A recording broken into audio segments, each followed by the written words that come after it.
दर्यापूर तालुक्यातील वडनेर गंगाई ग्रामपंचायतचे ग्रामविकास अधिकारी अनिल ढवळे यांना कोरोना काळात जबाबदाऱ्यांचा विसर पडला आहे। त्यांच्या कार्यकाळात अक्षम्य दप्तर दिरंगाई सुरू असल्याने त्यांना निलंबित करण्याची आग्रही मागणी ग्रामस्थांकडून करण्यात आली आहे। तशी तक्रार जिल्हा परिषदेचे मुख्य कार्यकारी अधिकारी अविशांत पांडा यांच्याकडे करण्यात आली आहे।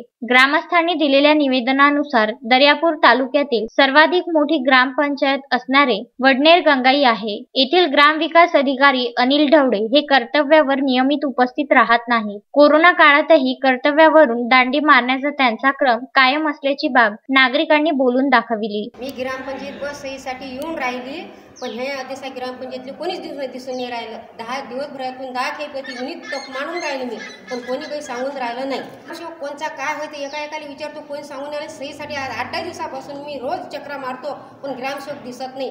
लोकांना विचारतो, लोक म्हणतात आम्हाला माहिती नाही आहे कोणचा ग्रामसेवक आहे, तर हे तुम्ही जर आम्हाला दाखवून द्या कुठं आहे कुठे नाही, तर कोणचं ठिकाण द्यायचं होतं। त्यामुळे अशा ग्रामविकास अधिकाऱ्यांची चौकशी करून त्यांच्यावर निलंबनाची कारवाई करण्याची मागणी ग्रामस्थांनी केली आहे। तशी तक्रार मुख्य कार्यकारी अधिकारी अविशांत पांडा यांच्याकडे करण्यात आली आहे। या निवेदनावर गावातील अभि गोंडसर, जगदीश जोशी, रामदास रेठे, श्रीराम गावंडे, बाबाराव पाटील, निकेश ठुसे, बबलू निचळ, निवृत्ती पचारे यांच्यासह 68 नागरिकांच्या स्वाक्षऱ्या आहेत। सदर प्रकरणी कारवाई न झाल्यास याबाबत तीव्र आवाज उठवू अशी हाकही ग्रामस्थांनी दिली आहे। श्रद्धा मस्के, विदर्भ न्यूज, दर्यापूर।